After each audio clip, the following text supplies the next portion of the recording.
మావమాన దీక్షతో నా ప్రభు పోయెను. ఒలీవలయను జోచెను, ఎండాకులు దయను చూపెను.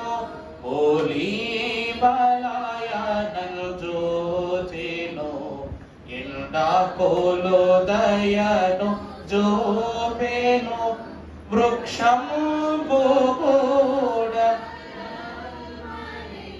నా ప్రభువు పోవగా, వృక్షంబు కూడా రమ్మనిల్ నా ప్రభువు పోవగా.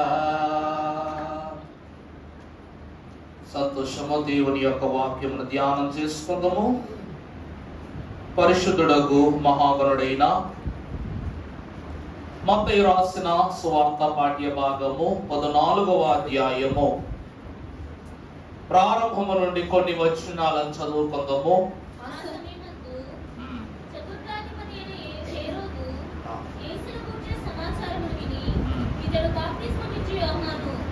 అతడు మృతులలో నుండి లేచి క్రియారూపకములు కలుచున్నవని తన సేవకులతో చెప్పెను. ఏలైనగా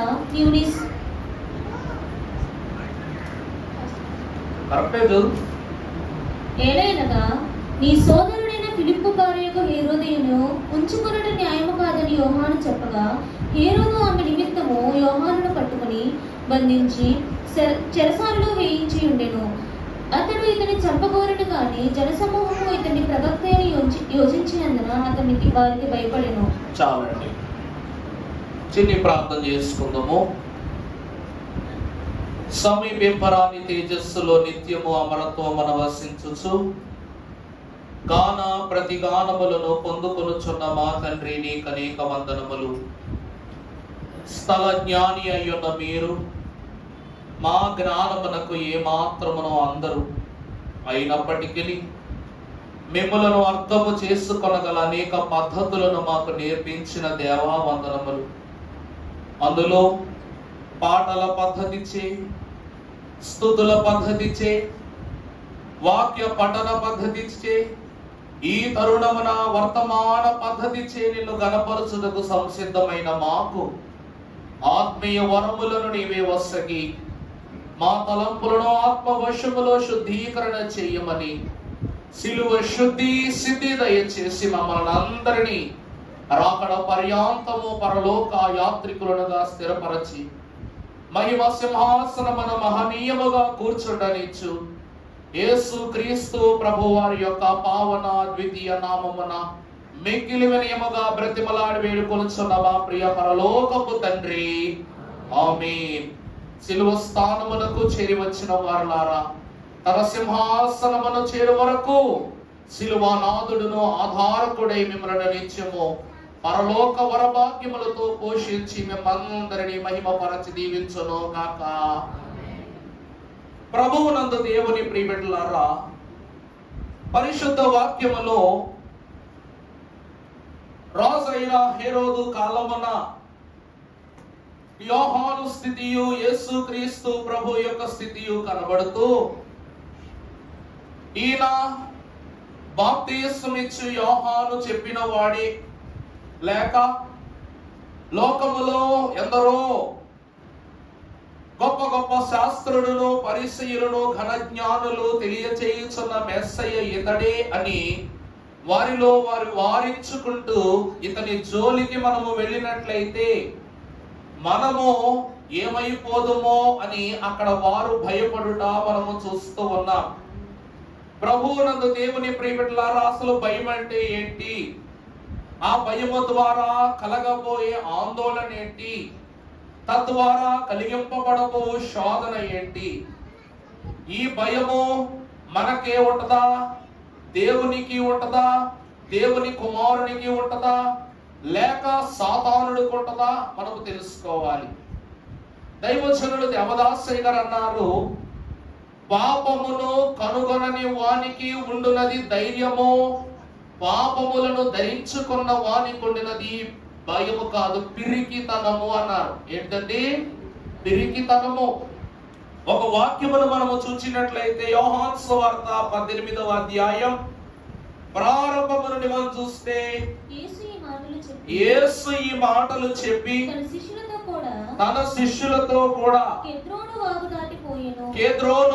దాటిపోయెను. అక్కడ ఒక తోట ఉండెను. చాలండి. ప్రభునందు దేవుని ప్రియబిడ్డలారా, ఈ దిన ధ్యాన పాఠ్య భాగము వన శోధన, అరణ్య శోధన, విశ్వాసికి బోధన. మీరు చెప్పండి. వన శోధన, అరణ్య శోధన, అదే విశ్వాసికి బోధన. బోధన అంటే అదేమై ఉన్నది? పాఠం. దేవుని ప్రియబిడ్డలారా, ఏమిటి ఈ వన శోధన, ఏమిటి ఈ అరణ్య శోధన? దేవుని యందు ప్రియబిడ్డలారా, పరిశుద్ధ లేఖన భాగములు మనము తేరి చూచినట్లయితే నరులందరూ అబ్రహాము సంతతి స్వభావము ధరించుకున్న వారని వాక్యం చెప్తూ ఉంది. అలాగునే క్రీస్తు శరీరమును ధరించుకున్న వారు అందరూ దేవుని వారసులు అని వాక్యం చెప్తూ ఉంది. అబ్రహాము దేవుడు, దేవుని కుమారుడైన యేసుక్రీస్తు ప్రభు ఇద్దరు ఒక్కటా కాదా? చెప్పాలి, మీరు చెప్పాలి. ఆదాము గారు యేసుక్రీస్తు ప్రభువు ఇద్దరు ఒక్కరేనా? ఎందుకు ఎందుకు అన్నారు? మరేం చెప్పరేమి అమ్మా? దేవుడు దేవుడే, నరుడు నరుడే. సరే, మంచి సమాధానమే. కానీ ఎందుకు ఇద్దరు ఒకటి కాదు అని నేను అడుగుతున్నా. పాత నిబంధనలో 6వ దినమున యెహోవా దేవుడు నేల మట్టితో నరుని నిర్మించి తన నాసికారంధ్రములలో జీవ వాయువు ఊదగా నరుడు జీవాత్మ ఆయను. నరుడు ఏమాయనంట? జీవాత్మ ఆయను. జీవ ఆత్మ ఆదాము గారైతే మరి యేసుక్రీస్తు ప్రభు వారు ఎవరో అమ్మా? జీవవాయువా? ఆయన జీవించు అనగా జీవ ఆత్మ అయితే యేసుక్రీస్తు ప్రభు వారు జీవింపచేయు ఆత్మ. మరియు దేవుని బిడ్డలారా, ఆదాము మొదలుకొని క్రీస్తు వరకు ఉన్న వారందరికీ దేవుని యొక్క మాటలు తెలియజేస్తున్నారు పౌలు భక్తుడు. ఏలయనగా ఆదాము మొదలుకొని ఉన్న ప్రతి ఒక్కరును జీవాత్మ చేత స్థిరపరచబడిన నరులనియు, కానీ యేసుక్రీస్తు ప్రభు జీవింపచేయు ప్రాణి అనియు. అనగా ఆదాము గారు జీవించు ప్రాణి, యేసు ప్రభు వారు ఎవరంట? జీవింపచేయు ప్రాణి. ఒక ఉదాహరణ చెప్తా మీకు. ఆది కాండములో ఆదాము అవ్వలైనటువంటి వారిలో దేవుడు మానవ నిర్మాణము చేసినప్పుడు ఆదాము చంటి పిల్లోడు కదా. ఆదాము ఎవరండి? చంటి పిల్లోడు, బాల్యము, చిన్న బిడ్డ అన్నమాట. అవునా కాదా? అవునా కాదా? కాదు కదా. ఆదామును దేవుడు ఎలా నిర్మించుకున్నాడు? తన పోలిక చొప్పున. బాగా గమనించాలి మీరు. తన పోలిక అనగా దేవుడు నిత్య యవ్వనుడై ఉన్నారు. దేవుడు ఏమై ఉన్నారండి? నిత్య యవ్వనుడు, తేజో మహిమ ప్రకాశముతో వెలిగిపోయేటువంటి ప్రభువు కనుక ఆ ప్రభువు యొక్క పోలికను ఆదాముకి ఇచ్చారు. ఇప్పుడు ఆదామునకు ఏ దశ లేదనగా బాల్య దశ లేదు. ఆదాము గారికి ఏ దశ లేదండి? బాల్య దశ లేదు. యవనస్తుడిగా జీవించినటువంటి ఆదాము వృద్ధాప్యము వరకు దేవునిలో సాగి పాప కృత కార్యములను బట్టి క్షమాపణ పొందుకున్నప్పటికీ దేవుడు వేసిన శాపములకు అనుగుణ్యమై తన జీవితాన్ని ఎన్నో ఏళ్ళు పిల్లా పాపలతో కొనసాగి ముసలివాడై మృతి పొందాడు. అవునా కాదా? ఆదాము గారికి బాల్య దశ లేదు, కానీ యవ్వన దశ, వృద్ధాప్య దశ ఉంది. మరి యేసుక్రీస్తు ప్రభు వారి యొద్దకు వచ్చినప్పుడు ప్రభు వారికి బాల్య దశ ఉందా లేదా? అందుకే ప్రతి ఏటా ఏం చేసుకుంటాం? క్రిస్మస్ పండుగ చేసుకుంటాం. కాబట్టి ఆయనకు బాల్యం ఉంది. అలాగే యవన దశ ఉందా లేదా? ఉందా లేదా? 33.5 సంవత్సరాలంటే మంచి యవ్వనుడు యేసు ప్రభు వారు యవ్వన దశ ఉంది. మరి ప్రభువుకు వృద్ధాప్య దశ ఉందా? చెప్పాలి. దేవుడు సృజించిన తన ఇరువురి కుమారులకు అనగా పాత నిబంధన కుమారుడైన ఆది నరుడైన ఆదామును, కడపటి ఆదాము అయ్యున్న యేసుక్రీస్తు ప్రభువులకును 2 దశలు లేవు. ఒకరికి బాల్యము లేదు, ఒకరికి వృద్ధాప్యము లేదు. కానీ ఇరువురికి ఉన్నటువంటి దశ ఏమై ఉన్నది? చెప్పాలి, యవ్వన దశ. ఈ యవ్వన దశలో ఆదాము అనగా ఆది నరులు పాపమునకు లోనైతే, అదే యవ్వన దశలో యేసుక్రీస్తు ప్రభు వారు పాపముల నిమిత్తము, పాప క్రియల నిమిత్తము, పాప పరిహారార్థ బలి అయి సిలువ యాగమై ఆయన ఏమయ్యారంట? నిజమైన దేవుని వారసుడయ్యారంట. దేవుని ప్రియమిట్లారా, మనము కూర్చునే స్థలం అంట మన రాతను నిర్ణయిస్తుందంట. దైవజనులు అన్నారు, మనము కూర్చునే స్థలము ఏం నిర్ణయిస్తుందంట? మన రాత నిర్ణయిస్తుందంట. ఎందుకంటే మనము ఏ చోటైతే మనము కూర్చుని బైబిల్ పఠన చేస్తామో ఆ స్థలమంతా కూడా ఏమైపోతుందంట? పరిశుద్ధ స్థలంగా మారిపోతుందంట. ఒకప్పుడు ఈ ఆలయం నిర్మాణము ప్రారంభంలో ఇదంతా చదువు చేస్తూ ఉంటే 2 ఎముకల గూడు దొరికినాయి మాకు ఇక్కడ. ఎన్ని దొరికినాయి? ఎముకల గూడు దొరికిన రోజు ఇక్కడే బొబ్బు ఉంటా, నాకు ఏ భయమో ఏ కళలు రావు. మరి ఈ స్థలంలో చదువు చేసినప్పుడు ఆ యొక్క శల్యములు దొరికినప్పుడు, అమ్మో ఇది శపింపబడిన భూమేమో, శోధనకరమైన భూమేమో, ఇక్కడ దురాత్మలు ఉంటాయేమోనని వెనుదగ్గలా. ఎందుకంటే దేవుని మాట మనతో ఉంది కాబట్టి ముందుకెళ్ళిపోతున్నాం. అయ్యగారు ఏమన్నారు?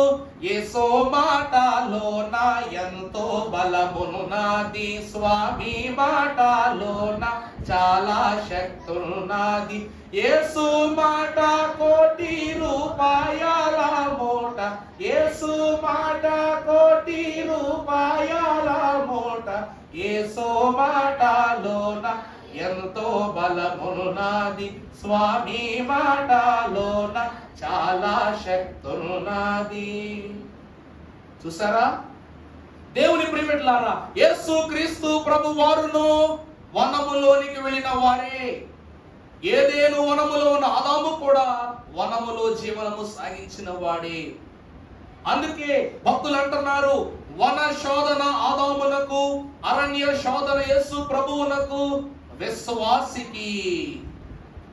విశ్వాసికి తాను చేయు క్రియలే శోధన. ఈ ఇరువురి యొక్క జీవితమే బోధన అన్నారు. అర్థమైందా అండి? దేవుని ప్రియమిట్లారా, వాక్యములోనికి మనం వెళ్ళినట్లయితే పరిశుద్ధ లేఖన భాగములో నుండి ఆదికాండం 2వ అధ్యాయము 8వ వచనం మనం ఒకసారి చూద్దాం. దేవుడైన యెహోవా తూర్పున ఏదేనులో ఒక తోట వేసి తాను నిర్మించిన నరుని దానిలో ఉంచెను. ఏదేను అనే వనములో ఏం వేశారంట ప్రభువు? మధ్యలో ఒక మంచి తోట వేశారంట. అంటే గుంటూరు అనేటువంటి వనములో, కాకాని అనేటువంటి ప్రాంతములో దైవజనుని యొక్క తలంపును బట్టి బైబిల్ మిషన్ వారి నిమిత్తము దేవుడు కాకాని ఏమేశారంట?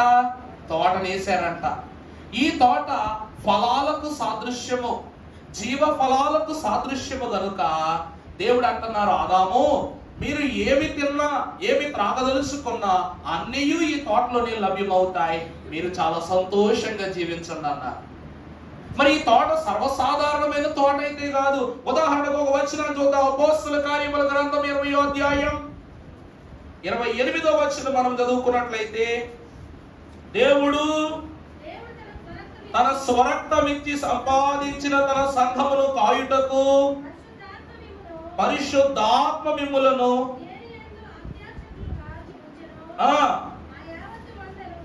ఆ యావత్ మందను గూర్చియు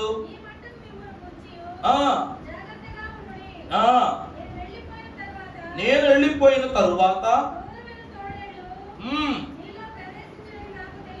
ప్రభునందు దేవుని ప్రియమిట్లారా, దేవుని వాక్యము సెలవిస్తున్న మాట, తన స్వరక్తమిచ్చి సంపాదించిన తన సంఘమును కాయుటకు పరిశుద్ధాత్మ మిమ్మును దేని యందు అధ్యక్షులుగా నుంచెనో ఆ యావత్తు మందను గూర్చియు నీ మట్టుకు మిమ్మును గూర్చియు జాగ్రత్తగా నుండుడి. ప్రభువునందు దేవుని ప్రియబిడ్డలారా, ఏదేను వనమునకు ప్రారంభములో కెరూబులు సెరూబులు కాపలా ఉన్నారా లేదా? చెప్పాలి. మీరు ఉన్నారా లేదా?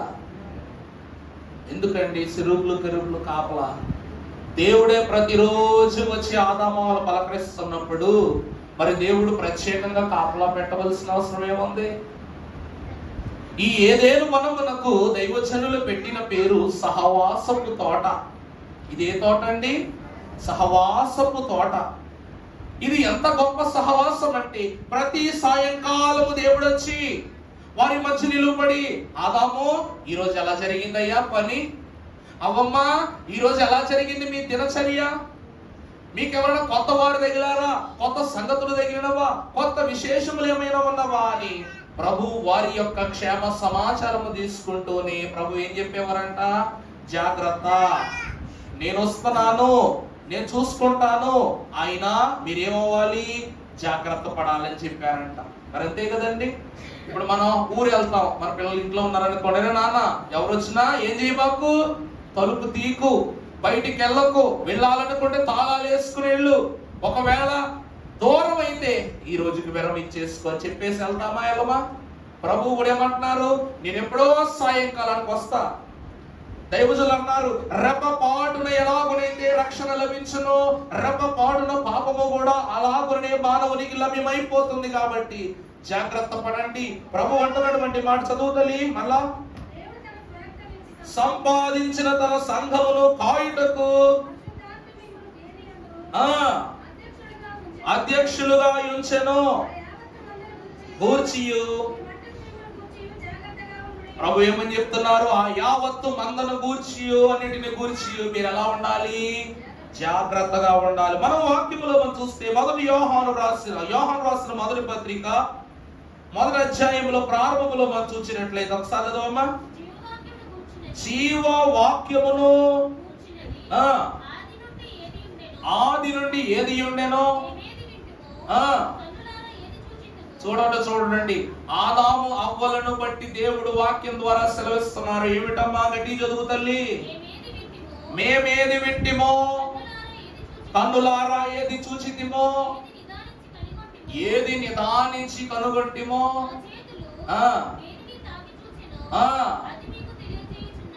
చాలు. ఆదాము అవ్వలు రోజు చేసిన పనిదే కదండి. మొదటి పని ఏంటమ్మా? అది ఏది వింటిమో. ప్రతిరోజు దేవుడు వచ్చి ఆదాము అవ్వ రెండు బయటికి ఏం చేస్తున్నారు, ఏం తిన్నారు, ఎలా ఉన్నారు అంటున్నారా లేదా ప్రభు? ఏది వింటిమో, తర్వాత కన్నులారా ఏది చూచితమో, రోజు ప్రభువుని చూస్తున్నారు. తర్వాత ఏది నిదానించి, ఇదిగో నీవు నాకు ఎదుట కనపరిచిన రక్షణ నేను కన్నులారా. నిజమా కాదా? అక్కడికి ప్రభు వస్తున్నారో లేక ఇంకెవరైనా వస్తున్నారో కనుగొనలేనంత అమాయకులు కాదు కదా. ఓ మాట చెప్పనండి, ఇది ఒక మర్మం ఏంటంటే పిల్లలు గగ్గోలు పెట్టి ఏడ్చేస్తారు అనుకుంటాం మనం చిన్నప్పుడు. నా మనవడు నా దగ్గరే ఉంటాడు, లేక నా మనవరాలు నా కాడే ఉండిద్ది అని తాత మామలు ముచ్చట్లు వేసుకుంటారంట. అలాగే బాబాయిలు పిన్నులు వీళ్ళు కూడా ఏం చేస్తారంట? లేదు వీడికి నేనే అలవాటు, నా దగ్గర తప్ప ఇంకెవరి దగ్గర అయినా సరే ఎడుగుతాడు ఈయన అంట. ఒకరోజు అంట, ఇదిగో ఈయన గారు తాతకు ముద్దు, పిన్నికి ముద్దు, బాబాయిలకు ముద్దు, అందరికి ముద్దే. గట్టిగా పెద్ద సౌండ్ చేసి వేసాడు అనుకోండి, వీళ్ళందరూ ఇన్ని తీసుకెళ్ళి వాళ్ళ అమ్మ చేతిలో పెట్టేస్తారు. అర్థమైందండి? ఎంత ఆట ఆడినా, ఎంత పాట పాడినా చివరికి బిడ్డకు భరించలేనంత రోదన పుట్టినప్పుడు ఎవరి చేతిలోకి వెళ్ళిపోవాలంట? తల్లుళ్ళలోకి వెళ్ళిపోవాల్సింది. అలాగే ప్రభు అంటున్నటువంటి మాట చూడండి, మనము దేనిని చెప్పమా మాట? మేమేది వింటిమో, చూసితిమో, చూడండి దేనిని నిదానించి కనుగొంటిమో. వాక్యం ఏమంటుంది? నిదానించి కనుగొనుట. తరువాత మా చేతులు దేనిని తాకి, ఆదాము అవ్వలు దేనినైనా పొందుకొని ఉండవచ్చు, కానీ వారిని సృజించిన సృష్టికర్త యొక్క చేతులు వారు గుర్తించగలరా, గుర్తించలేరా?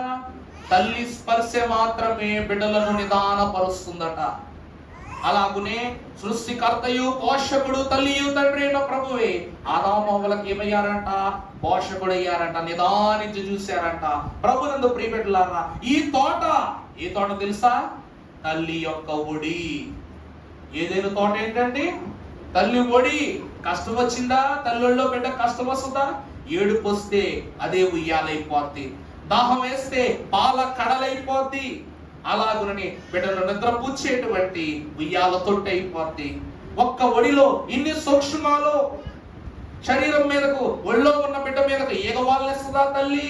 మరి అలాగే ప్రభువు కూడా ఈ ఏదేను వనములో ఆదాము అవ్వల మీద ఏగవాలనివ్వల. ఈ ఆదాము అవ్వలకు ఆహారం అనగా ఆకలి దప్పికలు కలగనివ్వల, భారములు వేదనలు కలగనివ్వల. అంత జాగ్రత్తగా ప్రభు స్థిరపరిచారు. కాబట్టి ఈ తోట సహవాసపు తోట. మరి ఇక గెత్సెమనే తోటకు మనము వెళ్ళినప్పుడు అది ఏ సహవాసపు తోట? దేవుడు తూర్పు ఏదేను మధ్యలో ఒక వనము వేసి పుష్పములు ఫలములు కలిగినటువంటి వృక్షాలను అక్కడ మొలిపించాడు.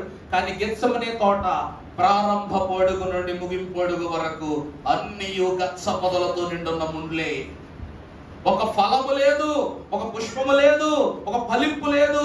అక్కడ ఉన్నదల్లా విలాపమే. అక్కడ ఏమున్నదని చెప్పండి? విలాపమే, ఏడుపే ఉంది అక్కడ. ప్రభువు ఏ రోజు మనశ్శాంతిగా నవ్వుతూ ఆ తోటలోంచి బయటకు వచ్చారు? వాక్యంలో ఎప్పుడైనా చూసారా మీరు గెత్సెమనే తోటలో ప్రభు ఆనందంగా రావటం? ముఖము మురియుచూ వచ్చిన ప్రభువును చూచుట కన్నా యేసు నవ్వెను అని ఎక్కడైనా ఉందండి వాక్యంలో? చెప్పాలి, మీరు చెప్పాలమ్మా. యేసు కన్నీరు విడిచిన ఉంది, కానీ యేసు మనస్ఫూర్తిగా నవ్వునని ఎక్కడైనా ఉందా? 33.5 సంవత్సరాలు ఈ లోకములో ఒక్క సంతోషకరమైన సంఘటన కూడా కనుగొనలేదట ప్రభు. ఆనాడు వారికి ఎలాగైతే ధనంతస్తు ఇచ్చారు ప్రభు, తర్వాత తరములకు కూడా ఇచ్చారు.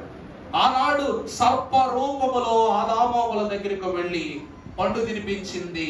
ఈనాడు 40 దినాలు ఉపవాసం ఆచరిస్తూ అరణ్యములో అలసిపోయిన ప్రభువు యొద్దకు వెళ్ళి ఈ రాళ్లను నువ్వేం చేసుకుని తినవయ్యా? రొట్టెలు చేసుకుని తిను అంటుంది. దాన్ని టెంప్టేషన్ అంటారు. ఏమంటారమ్మా? టెంప్టేషన్ అంటే మానసికమైనటువంటి ఆతురత పెంచటం, క్యూరియాసిటీ పెంచటం, దేవునిని పరీక్షించడం నిమిత్తం. నాకు ఒక మాట చెప్పండి. వీడు వచ్చాడనమాట ప్రభు దగ్గరికి వచ్చి, ఇదిగో నువ్వు ఈ రాళ్లను రొట్టెలు చేసుకుని తిను అనగాని ప్రభు కష్టమా? వాడు చెప్పాలా పని? వాడు చెప్పాలా ప్రభుకు రొట్టెలు చేసుకోమని? తానే స్వశరీరముగా, తానే జీవాహారముగా, జీవమయ్యున్న రొట్టెగా ప్రభు కనబడుతున్నారు మనకు. ప్రభు ఎవరండి? జీవాహారం. ఆయనే రొట్టె. ఆయన ఆకలి తీర్చే దేవుడు గాని ఆకలి గొనే దేవుడా? చెప్పాలి. ఆకలి గొను దేవుడు కాదు, ఆకలి తీర్చే దేవుడు కనుక సాతానుడు వెర్రివాడు. అందుకే నిన్న చదువుకున్నాగా, అవమానానికి ఒక వెంట్రుక వరసే తేడా. సాతానుడు వెర్రివాడు కాబట్టి నిలువెత్తు రొట్టె ఉన్న ప్రభు దగ్గరికి వచ్చి రొట్టె చేసుకుని తినమని చెప్తున్నాడు పిచ్చోడు. కానీ విశ్వాసి ఎలా చూస్తాడంట? ప్రభువా నీవే ఆహారమయు, నీవే ఆధారమయు అయ్యున్నవాడు. అలాంటి ప్రభు దగ్గరికి వచ్చి ఏం చేస్తున్నాడు చెప్పండి? ఏం చేస్తున్నాడు? ఈ రొట్టె తీసుకుని రొట్టె చేసుకుని తిను అంటున్నాడు. ఆదాము అవ్వలకు వనమంతా పండ్లు ఇచ్చినప్పటికీ, జీవవృక్ష ఫలములు ఇచ్చినప్పటికీ, ఒక ఫలమునకు వారు ఎలాగైతే ఆశపడ్డారో సాతానుడు ప్రభువును కూడా అలా ఆశ పెడదాం అనుకున్నాడు. ఆదాము వల్ల ఆశ పెట్టినట్టు ప్రభువును కూడా ఆశ పెడదాం అనుకున్నారు. ప్రభు ఆశపడ్డారా? ఆశపడ్డారా? నేను చదువుకున్నారు వచనములు. ఏమిటది? ఆయన సిలువ యందు తప్ప మరి దేని యందును ఆయన అతిశయపడటం లేదు. చూసారా ఎంత గొప్ప మాటో? విశ్వాసి హృదయ వేదనను నిమిత్తము తప్ప, ఆ సిలువ శ్రమ నిమిత్తము తప్ప మరి దేని నిమిత్తం ప్రభువుకి ఏం లేదంట? అతిశయము లేదు. రెండవదిగా మీరు చూసినట్లయితే ఈ ఏదేను తోట ఏ తోట అనగా పరిశుద్ధమైన తోట. వాక్యంలో చూద్దాం. పరిశుద్ధ గ్రంథములో నుండి పేతురు రాసిన మొదటి పత్రిక 1వ అధ్యాయం 14వ వచనం చదువుకున్నట్లయితే,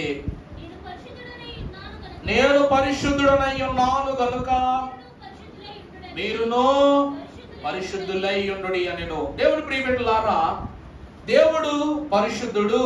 మరి దేవుడు పరిశుద్ధుడైనప్పుడు దేవుడు ఇచ్చేవన్నీ కూడా ఏమై ఉంటాయి?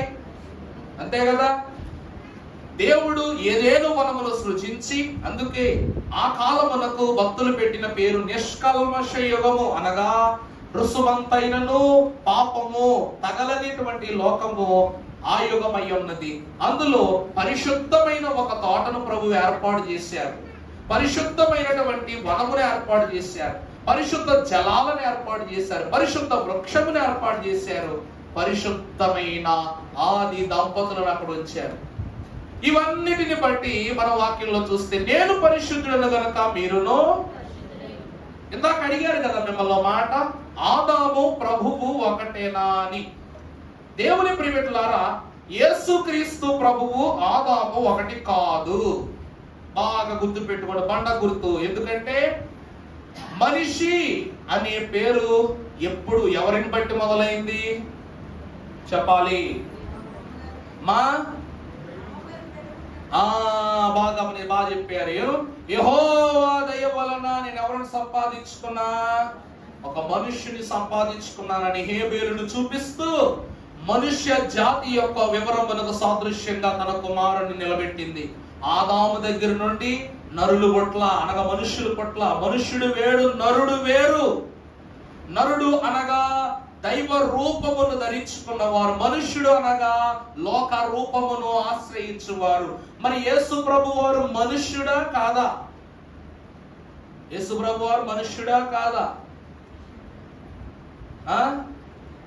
చెప్పండమ్మా. ఆమె యెహోవా దయ వలన మనుష్యుని సంపాదించుకుంటే మరియమ్మ గారు పరిశుద్ధాత్మ వలన ఏం ధరించిందంట? గర్భము ధరించింది. గడి చెప్పాలి మీరు. ఆమె దయ వలన పొందుకున్నది మనుష్యుని, ఈమె పరిశుద్ధాత్మ వలన సంపాదించుకున్నది ఎవరిని? అనగా మనుష్య కుమారుని. ఎవరిని? మనుష్య కుమారుని.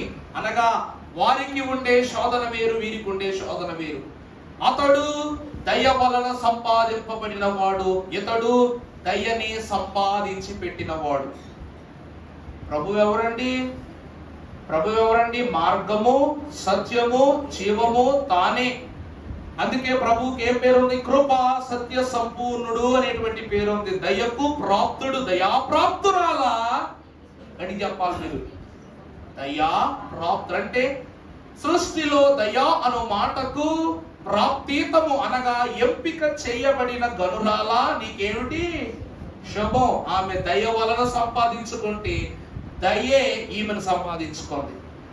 అర్థమైందండి?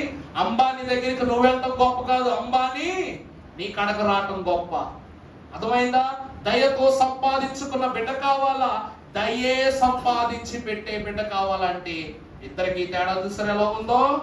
అవ్వమ్మ మరియమ్మ ఇద్దరిని గమనించుకోవాలి. అలాగే ఏదేను వనమునకు గెస్సమనే వనమునకు రెండింటికి వేరు తేడాలు ఉన్నాయి. అక్కడ సాతానుడు సర్పంగా వెళ్ళాడు, ఇక్కడ సాతానుడు తన స్వరూపముతోనే ప్రభు యొద్దకు వెళ్ళాడు. అక్కడ మారు వేషములో వెళ్ళి పడగొట్టాడు, ఇక్కడ నిజమైన రూపములో వెళ్ళినా ప్రభువును ముట్టుకోలేకపోయాడు. చూసారా దైవజనుడి యొక్క మర్మ భరితమైన మాట ఎట్లుందో? నువ్వు పరిశుద్ధుడిగా ఉండబ్బా, ఎవరు కాదన్నారు? కానీ నీ పరిశుద్ధతను ఎక్కడ చూపించాలి అక్కడ చూపించాలి. అర్థమైందా అండి? నేను పరిశుద్ధుడు చెప్పుకోవడం అందరికీ సాధ్యమే, కానీ చేసే క్రియల ద్వారా అపరిశుద్ధుడవా అపరిశుద్ధుడవా అని అంతస్తుని కనబడుద్ది. ప్రభునందు దేవుని ప్రియబిడ్డలారా, అందుకే సిలువ అవమానమా బహుమానం అంటే వెర్రి జనమునకు అది అవమానమో, అలాగే రక్షింపబడిన జనమునకు అదేమై ఉన్నది? బహుమానమై ఉన్నది. ఒక వచనాన్ని మనము చూసినట్లయితే లూకాసు సువార్త 24వ అధ్యాయము 50వ వచనం మనం ఒకసారి చదువుకున్నట్లయితే, వెళ్ళమ్మా చదువు. బేతనీ వరకు వారిని తీసుకుని వెళ్ళి చేతులెత్తి వారిని ఆశీర్వదించి ఆయన వారిలో నుండి ప్రత్యేకింపబడిన పరలోకమునకు ఆరోహణుడాయను.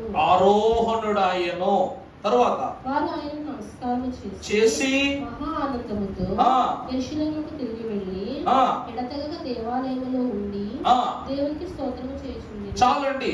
ఈయన బేతనియ నుండి శిష్యులైనటువంటి వారిని తోడుకుని వెళ్ళి క్రమ విధానములను వారికి బోధించి ఆయన ఆరోహణమై ప్రభు వెళ్ళిపోయారు. ప్రభునందు దేవుని ప్రియమిట్లారా, ప్రతిరోజు తండ్రి అయిన దేవుడు ఆదామవ్వల దగ్గరికి రావటం, కొత్త విషయాలు చెప్పటం, కొత్త సంగతులు ఉదహరించటం, దీవించటం, వెళ్ళిపోవటం. అర్థమైందా అండి? ప్రతిరోజు ప్రభు వస్తున్నారు. ఆదాము దగ్గొచ్చిందా, జలుబు వచ్చిందా, నీరసం వచ్చిందా, ఎలా ఉన్నా సరే ప్రభు ఏం చేస్తున్నారంట? నూతన ఆరోగ్యాన్ని. అందుకే ఉదయకాలం ఏం చేయాలంట? మంచమోది కాగానే మొదట మోకాల్లోని మన తండ్రిని తలంచుకొనుట, మంచి పనులన్నిటిని మించిన పని యౌను, కొంచెమైనను బద్దకించుట సరికాదు. దేవాదేవుని మ్రొక్కాలిండి ఓ ప్రియులారా, దేవరాజును కొల్వారండి. ఆదామవ్వలు మంచము దిగగానే మొట్టమొదట ఎవరిని చూస్తారని ఆశపడేవారట? దేవునిని. ఈ రోజులాగే ఉంటదని ఎవరు చెప్తున్నారు చెప్పండి? పెద్దలు అంటారు, మనుష్యుడు ఏమీ చెయ్యకపోయినా శ్రమ పడతాడంట, ఏమి చేసినను శ్రమ పడతాడంట. అది మనుషునికి మాత్రమే ఇచ్చిన ఎక్స్ట్రా ఎఫెక్ట్, డిఫెక్ట్ కూడా. కోటీశ్వరునికి కోట్లతో సమస్య, లక్షాధికారికి లక్షలతో సమస్య, వేలున్న వారికి వేలతో సమస్య, ఏమీ లేని వాడికి లోకముతో సమస్య, విశ్వాసికి పాపముతోనే సమస్య. ఈ సమస్యలన్నిటికీ సమాధానము క్రీస్తే. ఈ సమస్యలన్నిటికీ ఎవరు సమాధానం అంట? క్రీస్తే. ఉదయమునే ప్రభువును సేవించడం ద్వారా ఇది మంచి పనులనే మించిన పని అవుతుందంట. మరి యేసుక్రీస్తు ప్రభు వారు తన శిష్యులైనటువంటి వారిని ఏం చేస్తున్నారంటే, ప్రతిరోజు సాయంకాలము ఆయన గెత్సెమనే వనములోనికి వెళ్ళి ప్రార్థన చేస్తున్నారు. ఒకటి గమనించండి ప్రియులారా, తండ్రి అయిన దేవుడు చల్లటి పూట ఆదాము అవ్వలను పలకరించడానికి వస్తే, యేసు ప్రభు వారు చల్లటి పూట తన బిడ్డల కొరకు విజ్ఞాపన చేయడానికి వెళ్తున్నారు. చూసారా, ఇద్దరు కూడా ఒకే సమయవనాన్ని పాటిస్తున్నారు. మనము గ్రహించే కొన్ని విషయాలు. తండ్రి అయిన దేవుడు తన బిడ్డల దగ్గరకు ఆయన వచ్చేవాడు. యేసుక్రీస్తు ప్రభు తన బిడ్డలను జ్ఞాపకం చేసుకునేవాడు తండ్రి ఎదుట. మరి ఇద్దరిలో ఎన్ని సులక్షణములు ఉన్నాయి చూసారా? ఆ తోట సహవాసము చేయించు తోట, ఈ తోట సహవాసమును ఏర్పాటు చేసే తోట. ప్రభు వారు ఊరికి వెళ్ళిపోయేవారా? గేటు దగ్గర ఉండండి అబ్బాయి మీరు నలుగురు అని చెప్పి వాళ్ళని ఊరకనే పడుకోమనేవారా? అక్కడ ప్రార్థన చేయండి. యోహాను, యాకోబు, పేతురు, ఫిలిప్పు రెండాతో అని సగం దూరం తీసుకెళ్ళి అక్కడ ఉంచి మీరు కొంచెం ప్రార్థన చేయండి. ప్రభు చివరికి కొండ అనుకు వెళ్ళి, కొండ అంచులకు వెళ్ళి ఆయన అక్కడ ఏం చేసేవారంట? ప్రార్థన చేసేవారంట. ఆయన కేవలము ఆయన తన శిష్యుల కొరకు మాత్రము ప్రార్థన చేయలేదు, సర్వ మానవాళి నిమిత్తమైన ఏం చేసేవారంట? ఇద్దరు బిడ్డల్ని కాపాడుకోవడానికే దేవుడు ప్రతి దినము ఏదైనా వనములోనికి వస్తే, మరి ఎంతమంది బిడ్డలను కాపాడుకోవడానికి ప్రభు ఇంకెంత తలంపుతో విలపించిపోయి ఉండాలి. మనుష్య కుమారుని యొక్క తత్వాన్ని ఒక మహాభక్తుడు వర్ణిస్తూ, ప్రభు యొక్క మనస్సట పూయబడిన పుష్పమట. ఆ పూయబడిన పుష్పమునకు సువాసనలు ఎంత ప్రత్యేకముగా ఉంటుందో, దాని మొలక దినములలో దాని వేదన కూడా అలాగే ఉంటుందంట. మనం ఏం చేస్తాం? మన ఇంటి ఎదురు పెరట్లో పువ్వు కనబడింది అనుకో, అబ్బా ఎంత అందంగా ఉంది అని చెప్పి ఏం చేస్తాం? దాన్ని తెచ్చుకుని వెళ్ళిపోతాం, తెచ్చుకుని తలలో పెట్టుకుని వెళ్ళిపోతాం. అది తెంపబడినప్పటికీ నీ తలలో ఏమవుతుందంట? అది అలంకారమే అవుతుంది. అది తెంపబడి మాలికగా నీకు అలంకరణ ఇస్తుంది. గమనించండి, తలలో పెట్టుకుంటే అలంకారం, మెడలో వేసుకుంటే దండలా గౌరవం. అర్థమైందండి? ఎవరి చేతికైనా బొకేలా ఇస్తే అధికారం. ఎవరైనా చనిపోయినప్పుడు వారి యొక్క సమాధి మీద వేస్తే నివాళి. ఒక పువ్వు లేకుండా పనులు జరుగుతున్నాయి ఈ రోజుల్లో. ఒకరిని గౌరవించాలన్నా పువ్వు కావాలి, ఒకరిని పరామర్శించాలన్న పువ్వు కావాలి, ఒకరికి నివాళులు అర్పించాలన్న పువ్వు కావాలి, దేవుని సన్నిధికి పువ్వు కావాలి. ఇన్ని పువ్వులు ఉన్నాయి. అందుకే అయ్యగారు పాటలు వేశారు, నానా వర్ణాల పువ్వులు నరదృష్టిని ఆకర్షించును. మరి మానవ శుద్ధి అని చెప్పబడుతున్న పువ్వై ఉన్న నువ్వు సంఘ సర్వ పుష్పాల యందు సంఘవే సంఘ వధువే పుష్పంబు ఉర్విని సిద్ధమౌను ఉండు. ఈ పువ్వులు ఎవరి మీద వేసినా, ఎవరికి ఇచ్చినా, ఎవరికి మాలికగా వేసినా అది ఈ లోకములోనే ఘనత. కానీ దేవునికి నువ్వు సిద్ధపడి వెళ్ళటమే పరలోక పుష్పం అనేటువంటి ఘనత. ఆ దినము వచ్చు వరకు నీ ప్రభు అంట ఆ గచ్చ పొదల మధ్యలో ఏం చేస్తున్నారంట? విలపిస్తున్నారంట. ఏదేను వనమును తడపటానికి దేవుడు 4 నదులను ఏర్పరచుకుంటే గెత్సెమనే వనమును తడపటానికి తన కన్నీళ్ళనే ప్రభు ఎలా వాడారంట? నీటిగా వాడారంట. అర్థమవుతుందమ్మా నా మాట? మరి ఎంత ఏడవకపోతే ఈ రోజు ఆ గెత్సెమనే వనం ఈ రోజుకి అలాగే ఉంది. కన్నీళ్లతో పుష్పించిన పూలు గెత్సెమనే వనములో ఉన్నాయి. ఆత్మ అనే ఫలములు, ఆత్మ అనే పుష్పములు. దేవుడు 4 నదుల నుంచి ఏదేను నడిపితే తన స్వకీయ రక్తమును, అనగా ఆయన రక్తము ఎలా వచ్చేస్తుందంట? చెమట బిందువులాగా, చెమటే రక్తంలా వచ్చేస్తుందంట. అంత వేదనతో ప్రభు వారు ఆ తోటను తడిపారు. చూసారా? వన శోధన, అరణ్య శోధన. మరి ప్రభువును బట్టి మనం ఈ రోజు ఈ బోధ ద్వారా ఏం నేర్చుకుంటున్నాం? ఒక వచనాన్ని చూపిస్తాను. ఎఫెసీయులకు రాసిన పత్రిక 5వ అధ్యాయం ప్రారంభం నుండి చదువుకున్నట్లయితే, ప్రియులైన పిల్లల వలె క్రీస్తు మిమ్ములను ప్రేమించి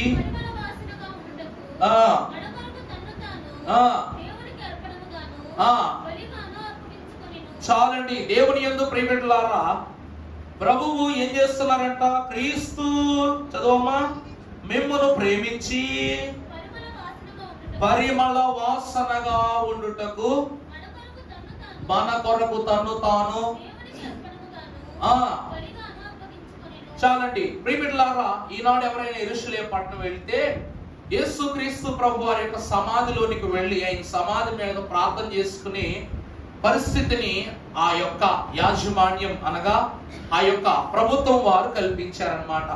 అక్కడికి వెళ్ళి విశ్వాసులందరూ ఏం చేస్తారంటే, ప్రభువు సమాధి చూడగానే నీకేమొస్తుంది? ఫస్ట్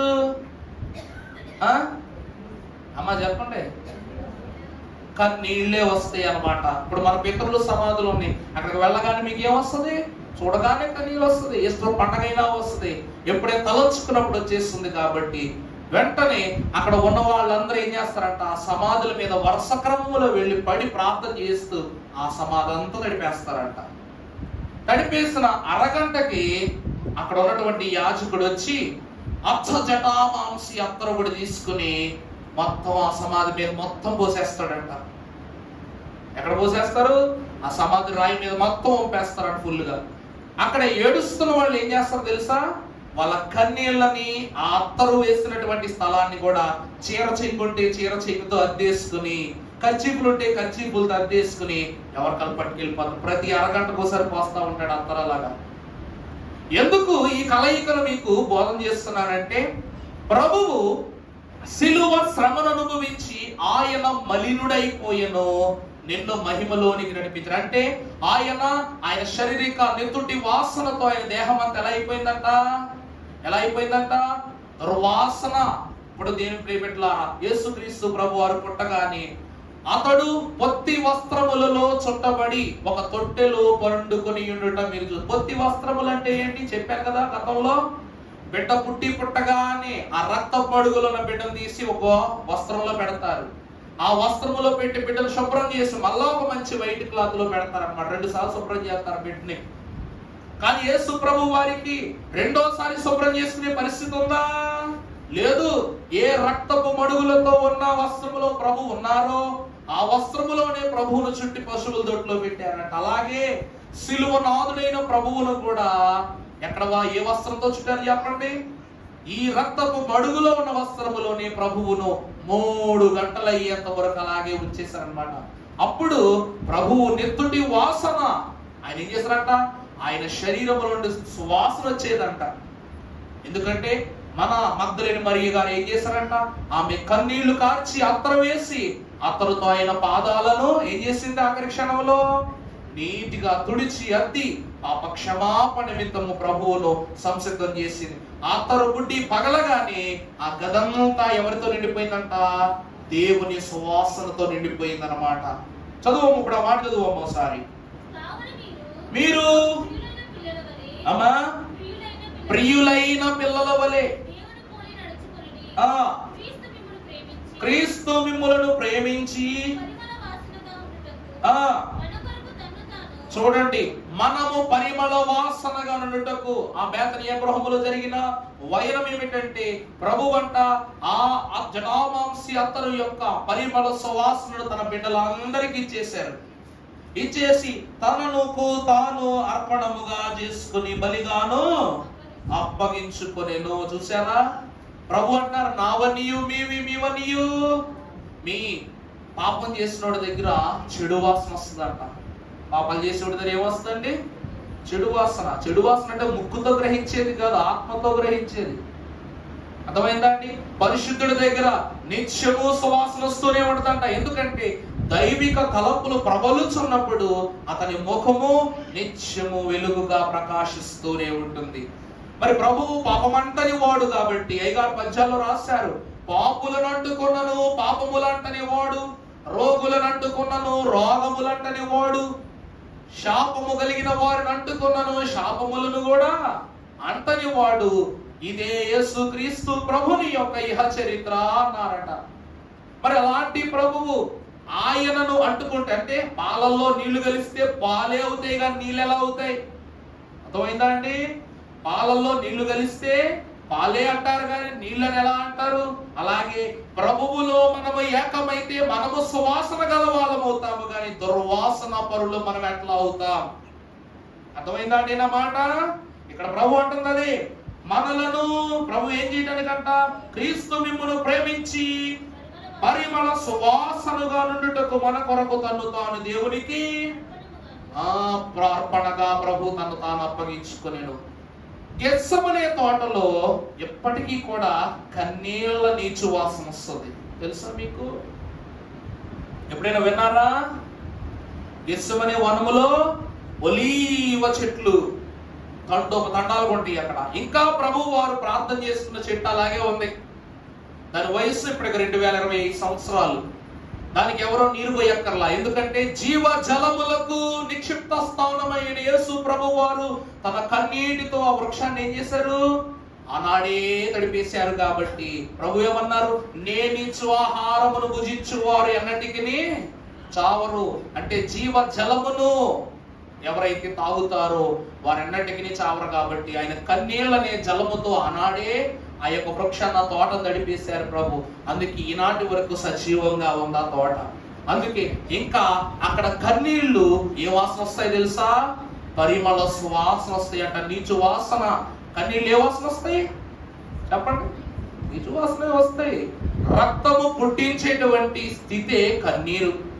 ఈ కన్నీరు అక్కడ ప్రభు మన నిమిత్తము కార్చి ఉన్నారు కాబట్టి అక్కడట ఈ ఒలీవ తైలముతో కూడుకున్నటువంటి వృక్షములు ప్రభువు యొక్క కన్నీళ్లు రెండు ఐక్యమైపోయి ఎలా వస్తుందట? సువాసన భరితంగా. ఉదాహరణ చెప్తా. నోవాహు ఓడను దాటి పావురము బయటకు వెళ్ళి కంపు గొడుతున్నటువంటి పీనుగుల మధ్యలో నుండి ఏం తీసుకొచ్చిందంట? ఒలీవ చిగురు. అర్థమవుతుందా? ఆ చిగురును ఈ పావురము ఎలా కనుగొన్నదో దేవుని యొక్క ఆత్మీయతను కూడా విశ్వాసి అలాగే కనుగొంటాడు. అంటే దేవుని యొక్క తోటలో ఏమన్నది అనగా దేవునిని కనుగొనే శక్తి ఉన్నది. కాకా తోటలోకి అడుగు పెడతాం. అడుగు పెట్టగానే ఈ కళ్ళు మొట్టమొదటి ఎటువైపు వెళ్తాయి? గట్టి చెప్పండి. దైవజనుడి సమాధి. పరిశుద్ధుడే తొలి ఫలము. అక్కడకు వెళ్ళి మోకరించుకుని దేవుని యొక్క సాన్నిధ్యంలోనికి వెళ్ళిపోతాం. ఎందుకంటే ప్రియబిడ్డలారా, నీతిమంతుని జ్ఞాపకము చేసుకున్నాడు ఆశీర్వాదకరము. ఎందుకంటే ప్రభు అంటూ ఉన్నారు, మొదటి నా రాజ్యమును నువ్వు దేని వెతుకు? నీతిని వెతుకు. ఆ తదుపరి మీకు కావలసినవన్నీ నేను ఇస్తానన్నారు. దైవజనుడు నీతిమంతుడు కాబట్టి నీతిని అనుగ్రహింపజేసిన, నీతిని అలవర్చిన ఆయనను చూడటం వలన మనకు పరలోక స్వాస్యములు ఉన్నవన్నీ బైబిల్ మిషన్ వారు ప్రభువుకి ఇస్తున్నారు. అందుకే ప్రియబిడ్డలారా ఒకటి గమనించండి, దేవుని సన్నిధి అంటే వనము. దేవుని సన్నిధి అంటే ఏంటండి? వనము. మన బాబయ్య గారి దగ్గరికి, ఆ ముందు సెల్వరాజయ్య గారి దగ్గరికి కూడా చాలా మంది వచ్చి అన్నారంట, అయ్యా తోట సరిపోవట్లేదు, కాకా తోట ఏమట్లా సరిపోవట్లేదు, మనం ఎక్స్పాండ్ చేద్దాం. ఎందుకంటే ఈ హైవేలు ఇవి అవి వచ్చేసినాయి, ఇప్పుడు రకరకాలుగా మారిపోయింది. మనం పెద్ద పెద్ద బోర్డింగ్లు పెట్టాలి, పెద్ద పెద్ద ఆలయాలు నిలబెట్టాలి, రకరకాలైనటువంటి స్ట్రక్చర్లు కట్టాలని చెప్పేసి అంటే అప్పుడు సెల్వరాజయ్య గారు ఆ కాలంలోనే అన్నారంట, ఏమిటంటే దేవునిని కనుగొనాలని ఆశపడిన వాడు ఎక్కడికైనా వస్తాడు, పాతాళము వరకు నేను అడిగేస్తాడు, పరలోకము దొరకనైనా సరే పరిగెడతాడు. దేవుడిచ్చిన స్థలమును పెంచనక్కర్లా, విశ్వాసి తన తలంపును పెంచుకుంటే చాలన్నారంట అయ్యగారు. అందుకే కాకాని తోట ఎత్తుక్కుని వెళ్తాం మనం. అందుకే అయ్యగారు పాటలు ఏమని రాశారండి? ప్రతి సోమవారము ప్రభు క్రీస్తు బోధలకు ప్రతి వారు గుంటూరును, చెప్పండి, ప్రతి వారు గుంటూరు బయట కాకానిలో స్వస్తిశాలను, గట్టి చెప్పాలి, మీరు చెప్పాలి, స్వస్తిశాలను మీరు ఏం చేసి వెళ్తున్నారు? వెదకి వెళ్ళండి. స్వస్తిశాలను మనం ఎలా వెళ్తున్నామంట? వెతుక్కుంటూ వెళ్తున్నాం. కానీ పెద్ద బోర్డు నెట్టర్ అయ్యారు, పెద్ద బోర్డు పెడతారా? కాకా సోషల్ పెద్ద బోర్డు ఏమైనా కనబడతా మీకు? హైవే మేము చూస్తే ఆకులు అలమలే కనబడతాయి, లోపల ఎక్కడో ఉంటది అనమాట. ఒక 200 మీటర్లు 4 అడుగులు వేస్తే లోపలికి ఉంటది. చూచే వారికి ఆ స్థలము సర్వ సమాజముగా కనబడినప్పటికీ ఆత్మీయ నేత్రములతో చూచు వారికి అక్కడ ఏం కనబడద్దంట? పరిశుద్ధ ఆత్మీయత దర్శనములు కలిగిన ఫలాలు కనబడతాయి అంట. దేవుడు ఇక్కడ ఉన్నాడని చెప్పడానికి బొమ్మెట్టకర్లా, నీ ఆత్మీయతలో దేవుని యొక్క తలంపు ఉంటే చాలు. ఆత్మ ఎక్కడికి తీసుకెళ్ళిపోద్ది? ప్రభు దగ్గర తీసుకెళ్ళిపోద్ది. గెత్సెమనే వనము యొద్దకు కూడా శిష్యులను తీసుకుని వెళ్ళింది అది. ఈ తోటలో మనము మన యొక్క ఆలోచనలు సరి చేసుకుంటే పరలోకపు ఉద్యానవనములోనికి మనం ప్రవేశిస్తాం. అప్పుడు మనం అందరం ఏమని పాడుకుంటామో తెలుసా? ఏమని పాడుకుంటామో తెలుసా? జేయ పావురము వంటిదాయే స్థిరముగను. ఏమిటండి మనం ఏమవుతామంట? సర్వ పుష్పాలయందు సంఘవధువే పుష్పంబు ఉర్విని సిద్ధమవును ఉండు. గట్టి చెప్పాలి, ఉండు పరమందు.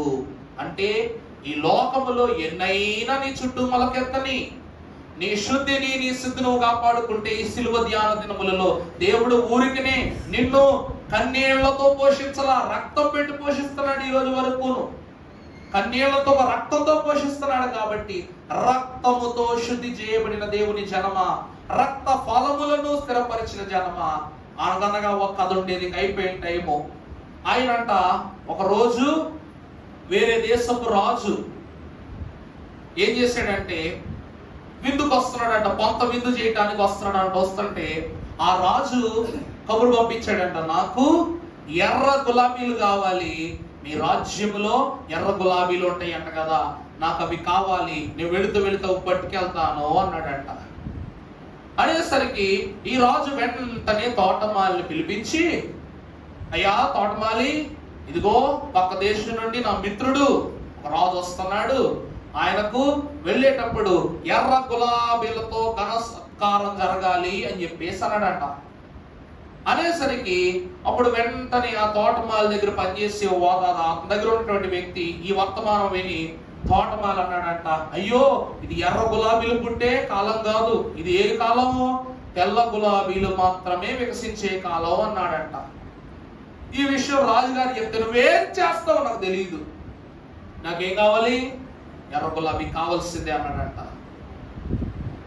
ఎలాగా? వేరే దేశం నుండి రాజు వచ్చాడు, హ్యాపీగా భోజనం చేశాడు, అన్ని అయిపోయిన తర్వాత రాజు చేతులు నడుపుకుంటున్నాడు అనమాట.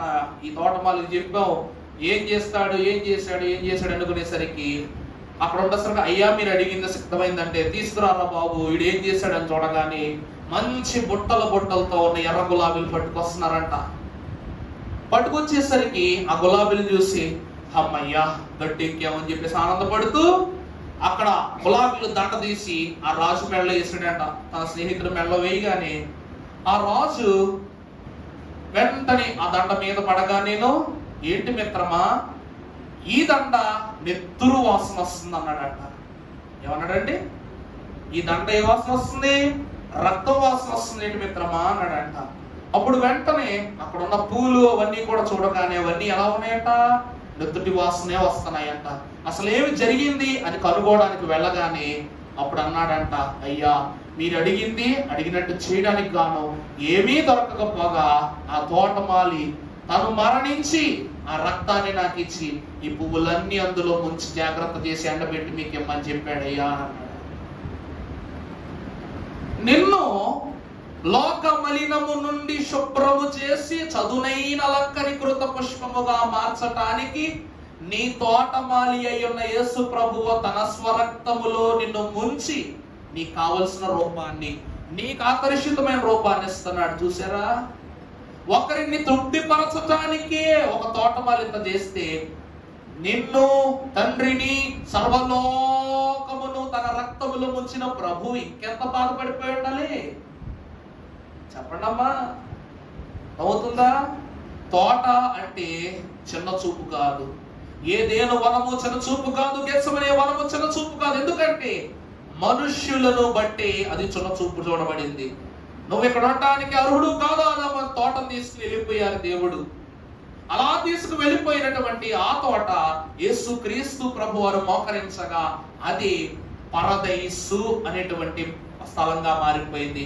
గెత్సెమనే తోటను భూలోక పరదేశు అంటారు. ఏమంటారండి? భూలోక పరదేశు. అందుకే ఈ వనము అనగా వన శోధన ద్వారా, అరణ్య శోధన ద్వారా మనకు బోధపడిన సత్యం ఏమిటంటే ఈ రెండు తోటలలో ఉన్నవారు సాతాను చేత శోధింపబడ్డారు. అక్కడ శోధింపబడిన వాడు దూరస్థుడాయను, ఇక్కడ శోధింపబడిన ప్రభువు ఆయన శోధన పొంది మనల్ని తండ్రికి ఏం చేశారంట? దగ్గర బంధువులు చేశారంట. దేవుని ప్రియబిడ్డలారా, ఇటు దేవుని బోధలు పెంపార చేయబడలగి కల్ప వృక్షములుగా నిత్యము వరాలు వసగే ధన్యత త్రిత్వ దేవుడు మీకు దయచేయును గాక. పరిశుద్ధుడా స్తోత్రములు. తలంపులు మావి ఈ ఆశీర్వాద అంతస్తులో చేర్చబడినటువంటి బిడ్డలమైన మేము ఏ సంగతులను